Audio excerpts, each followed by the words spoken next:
សួស្តីបងប្អូនទាំងអស់គ្នាមានបងប្អូនណាគាត់ឆ្ងល់អត់អ្នកខ្លះក៏កាន់អ៊ីមប៉ុលដែរប៉ុន្តែកង់ត្រាជាមួយតកែ2ឆ្នាំអ្នកខ្លះកង់ត្រាតែ1ឆ្នាំទេ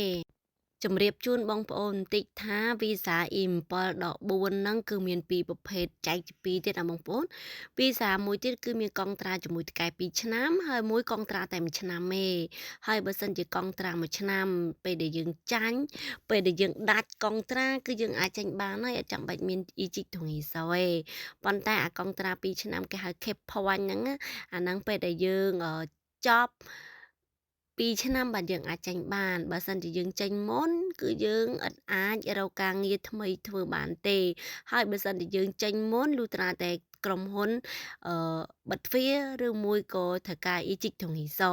ពីរហ្នឹងគឺខុសគ្នាណាបងប្អូនខុសគ្នាអញ្ចឹងបងប្អូនគួរមើលតើបងប្អូនប្រភេទវីសាដូចភ្ញៀវខ្ញុំថ្ងៃមិញអញ្ចឹងគឺគាត់មកបដូរវីសា S2 ដោយសារតែគាត់កាន់ E7 ឥឡូវហ្នឹងគឺគាត់ដូរវីសា E7 ទៅ S2 អញ្ចឹងណាចំពោះបងប្អូនដែលមានចម្ងល់បញ្ហាពីវីសាបងប្អូនអាចខលមកសួរនាងខ្ញុំបាន